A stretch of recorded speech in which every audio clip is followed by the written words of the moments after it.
Morning বন্ধুরা, তোমরা সবাই কেমন আছো? আশা করি ভালোই আছো। বল। আমরাও ভালো আছি।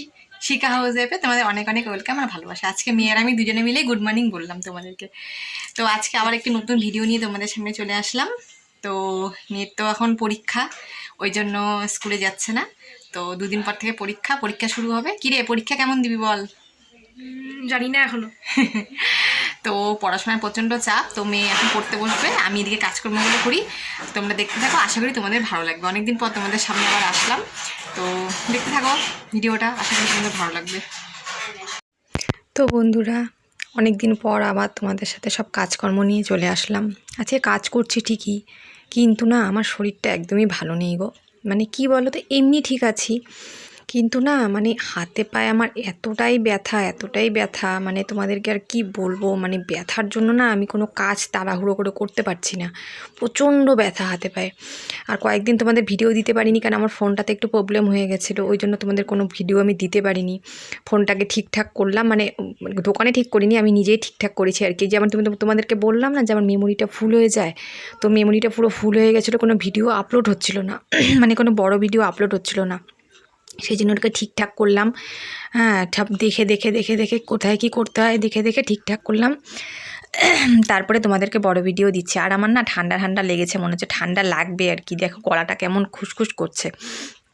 তো যাই হোক বন্ধুরা, আজকে খুব কষ্ট করে আমি কাজগুলো করছি। হাতে পায়ে এতটাই ব্যথা করছে না যে কাজ করতে পারছি না, কোনো কাজই আমি করতে পারছি না, খুব কষ্ট হচ্ছে জানো তো।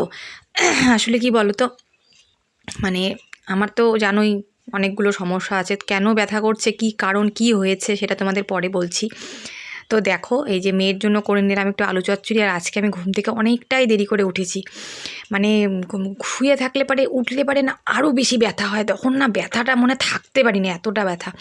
তো মেয়ের জন্য করলাম আলু চচ্চড়ি, মেয়ে তো ভাত খেয়ে নেবে, আমি আর আজকে ভাত খাবো না, অনেক বেলা হয়ে গেছে। তো আমি একটু দোকান থেকে চিড়ে ভাজা নিয়ে আসলাম। এই প্যাকেটগুলো যেন এর মধ্যে কারি পাতা দেওয়া থাকে, খুব টেস্ট হয় খেতে, 10 টাকা করে প্যাকেট। তো আমি ওটা দিয়ে একটু চা বানিয়ে খেলাম, এত ভালো লাগছে না খেতে, মনে হয় তোমাদেরকে কি বলবো, মনে হয় অমৃত খাচ্ছি। আসলে এগুলো তো আমি এখন খাই না, সকালবেলা বেশিরভাগই ভাত খাই। তো এখন না ছোটো দিনের বেলা না বেশি বেলায় ভাত খেলে পারে না, দুপুরে আর খেতে ইচ্ছে করে না। আর আজকে দেখো সেরকম কিছু রান্না করিনি, আজকে করেছি সোয়াবিনের মাখা করে তরকারি। আর আজকে না এর মধ্যে আমি একটু অন্যরকমভাবে করেছি, এর মধ্যে না একটা ডিম ভেঙে দিয়েছি, ডিমটাকে ভেঙে দিয়ে করেছি সোয়াবিনের মাখা তরকারি। উফ, যা খেতে হয়েছিল না, সেই টেস্ট হয়েছিল। আর কিছু রান্না করিনি গো, আজকে সোয়াবিনের তরকারি আর ভাতই করেছি, আর কিছু করিনি। তো দেখো স্নান করে ঘরেও চলে আসলাম। আর আমার তো জানো আয়নাটা যেদিকে আছে, ওখানে আমাকে মাথা আঁচড়াতে হলে বিছনার উপর বসে মাথা আঁচড়াতে হয়। তো বিছনার উপর বসে সব সরঞ্জাম নিয়ে বসেছি মাথা আঁচড়াতে, এখানে দেখছি আর মাথা আঁচড়াচ্ছি। তো আমার না খুব কষ্ট জানো তো, হাতে পায়ে এই ব্যথার জন্য আমি পাগল হয়ে যাব। ওষুধ আছে, ওষুধ খেতে হবে, কত ওষুধ খাবো বলো তো, এই ওষুধ ওই ওষুধ সেই ওষুধ, এত ওষুধ কি খাওয়া সম্ভব বলো তো।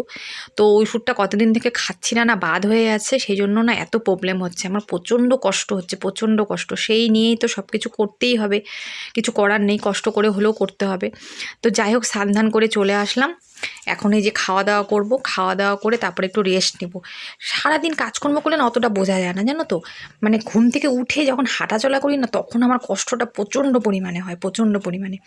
আর দেখো এই যে আমি ঘুম থেকে উঠলাম না, এই যে আমি পুরো একটু শুয়েছিলাম, এটা কিন্তু সন্ধ্যেবেলার ভিডিও। একটু উঠেছি, উঠে একটু ফ্রেশ হতে যাচ্ছি, উফ আমার পায়ে ব্যথা, আমি হাঁটতে পারছি না, এতটাই কষ্ট হচ্ছে আমার, মনে হচ্ছে কি আমি মানে খোড়া হয়ে গেছি, হাতে পায়ে এতটাই ব্যথা করছে আমার জানো তো। তো গুড ইভিনিং বন্ধুরা। তো তোমরা তো দেখলেই, শুয়েছিলাম তখন, উঠলাম, উঠে গেলাম একটু ফ্রেশ হয়ে আসলাম। এখনও চা খাওয়া হয়নি, চা খাবো। আর কি বলবো গো, মানে খোড়া হয়ে গেছি, ব্যথাতে খোড়া হয়ে গেছে। এই দেখো, এই যে আঙুলগুলো আছে না, আঙুলগুলো এই যে এরকম করতে পারছি না, এই গিঠে ব্যথা, পায়ের গোড়ালিগুলো পা ফেলতে পারছি না, এত ব্যথা।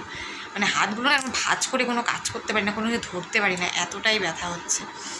ব্যথা ছিল, অল্প স্বল্প ছিল।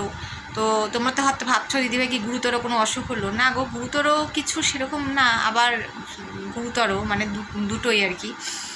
মানে ইউরিক অ্যাসিডের কথা তোমরা জানোই, অনেক ইউরিক অ্যাসিড, তো আমার ইউরিক অ্যাসিড আছে। তো মাঝখানে একদম কমে গেছিলো, আবার প্রচণ্ড পরিমাণে বেড়ে গেছে।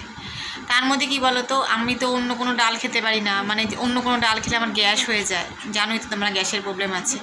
তো ওই জন্য মুসুর ডালটাই বেশি খাওয়া হয়। মুসুরির ডালে প্রচণ্ড ইউরিক অ্যাসিড বাড়ে। মুসুরির ডাল জানোই তো তোমরা কিসে কিসে বাড়ে, টমেটো বাঁধাকপি এগুলোতে বাড়ে। তো টমেটো তো খেতে খাই না খুব একটা, টমেটোটা খাই না, কিন্তু ডালটা কী করবো বলো তো, মুসুর ডালটা তো বাদ দেওয়া যায় না, মুসুর ডালটা তো খেতেই হয়।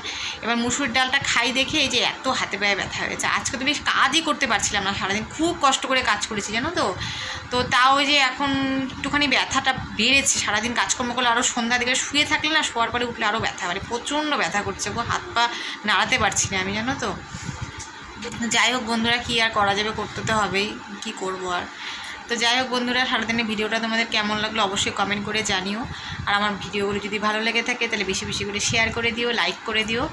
আর যারা যারা এখন আমার চ্যানেলটিকে সাবস্ক্রাইব করেনি, প্লিজ বন্ধুরা আমার চ্যানেলটিকে সাবস্ক্রাইব করে আমার পাশেই থেকো। ততক্ষণ সবাই ভালো থেকো, সুস্থ থেকো। নতুন কোনো ভিডিও নিয়ে আবার তোমাদের সামনে আসছি।